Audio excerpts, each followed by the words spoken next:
years ago today, Canadian soldiers stormed the beaches of Normandy to help liberate France from the Nazis. D-Day is known as the beginning of the end of the Second World War, and my guest today has documented some of the history of it in a new book called Dad at D-Day and Beyond. Sig Eiriksson joins me now from Brandon to talk more about that. Sig, I know your father was on Juno Beach 80 years ago. Was this a story he shared with you as you grew up? No, he did not talk a lot about it when I was growing up. And it's interesting to note here that as I was growing up in the family, here I am as a child growing up knowing my parents and my wife's dad as well was on Juno Beach. And I'm named after an uncle who was actually killed on Juno Beach. And so those things kind of had impact on us, but my dad never talked a lot about it.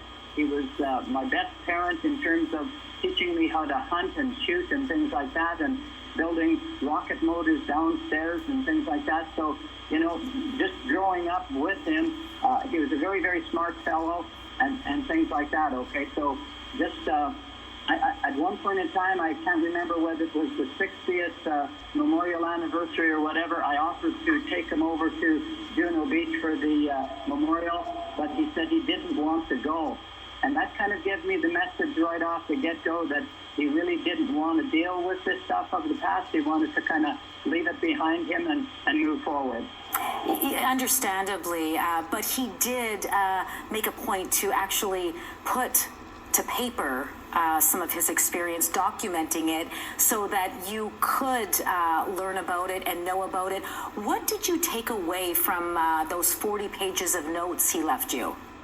Well, that is an incredible, interesting question, because he passed away in the year 2000 at 80 years of age, and I had known that he left me these notes, and like I taught in the province of Manitoba for over 40-some years, so I suppose maybe as a reasonably good teacher I kept all of these notes, and I didn't actually read them till the year 2020 when we published the book 20 years later. So I started reading these notes, and I was totally aghast at what I was reading, because I was picturing myself in place of what I was reading, and I'm thinking, oh my goodness, my dad did this, he did that, oh my, this is absolutely unbelievable and terrible. So it was pretty shocking and pretty overwhelming.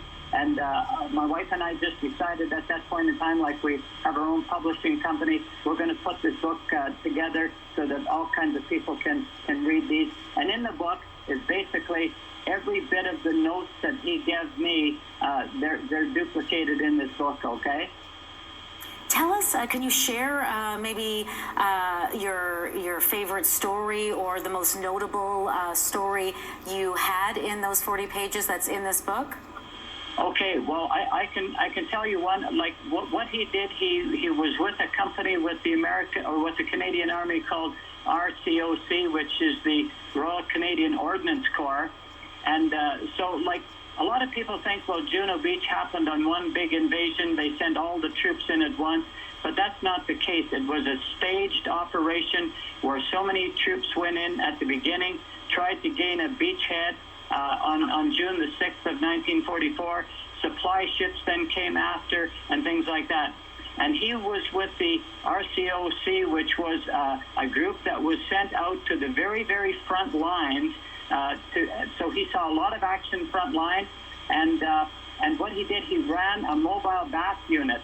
And there were many of them spread throughout Juno Beach and the coast of Normandy, where they went in, the soldiers who had been in their uniforms for a week or two and needed a bath, needed a change or whatever. And so his unit, along with hundreds of other similar units, were on the front lines.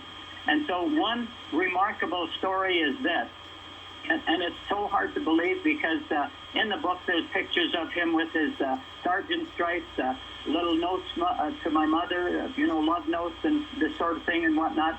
But he said at one point in time, these bombs were landing close by, and so he went down and took a look, and these bombs did not explode at all.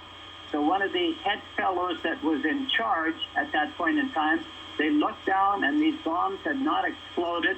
I have no idea. They must have been smaller bombs or whatever the case may be. And my dad said, well, I'll go down and I'll pick one of them up and bring it up. And whenever I tell people at Shiloh Military Base about this, they kind of freak right out and they think, oh my goodness, nobody should have ever done that. But that was my dad. He thought, if this bomb didn't go off already, the chances are it's not going to go off. So he carried it up in his arms and he put it down where the other guys were. They took it apart and it was filled with sawdust. Now, can you imagine that, filled with sawdust? And immediately the guy said, okay, packing these bombs that were German bombs or whatever, somebody is working on our side. So that was pretty incredible. Wow, and Manitobans can read more about your father and his story in your book. Where is it available?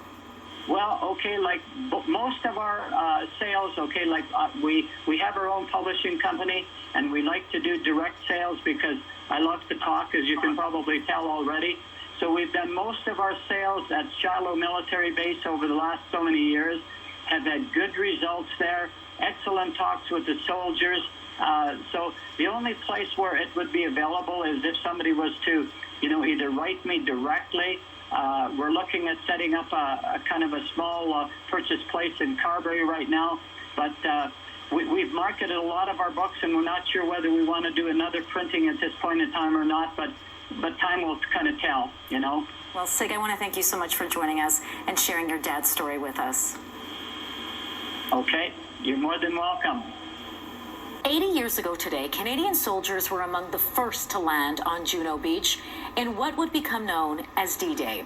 It was a turning point in the Second World War, but the soldiers who stormed the beaches of Normandy paid a high price. Tonight, those sacrifices for freedom are being remembered around the world. With more on how this anniversary is being marked here at home, CTV's Danton Unger joins me now live in studio. Danton, how is this day being recognized here in Manitoba? Well, Marilee, it was a time of reflection for the Winnipeggers I spoke with. The sacrifices made on that beach 80 years ago have reverberated throughout generations and are being remembered by the old and the young from Manitoba. The peace and freedom veteran Peter Martin enjoys today is thanks in part to the sacrifices his father made 8 decades ago. We still have freedom in this country and appreciate that fact. That was paid for by those folks. Martin's late father, Paul, was among the 13,000 Canadian soldiers who stormed the beaches of Normandy on D-Day, June 6, 1944. He was 24 years old at the time. That was the saddest thing for him, is hearing the voices of his comrades. And the biggest thing was them calling for their mothers. More than 4,000 Allied troops were killed that day, including 381 Canadians. The horrors his father experienced, Martin only learned of much later in life. As you can visualize that kind of carnage and you're not prepared, no young person should ever have to go through that. Those sacrifices honored in downtown Winnipeg Thursday by 18-year-old piper Ethan Blaine, playing a lament for all those killed on Juno Beach. It's super important that we continue to remember and to commemorate and celebrate the victories and the losses, because at the end of the day, whether 80 years ago or today, there's still things that we can pull from those experiences. Overseas, Premier Wab Kinew marked the anniversary laying a wreath at the Canadian War Cemetery in France, and youth from Pemmican Cree Nation also traveled to France to pay tribute to their fallen ancestors. And we need to make sure that things that are significant, things that change the tide of the war, things that help to make us free in our country and all countries around the world, these things can never be forgotten. Now, this weekend, the Royal Winnipeg Rifles Association will be holding a ceremony at Vimy Ridge Park to commemorate the 80th anniversary of D-Day. 56 soldiers from the unit were killed that day. Now, the ceremony is set to start at 10:30 on Saturday, again in Vimy Ridge Park. All right, thanks for this, Danton.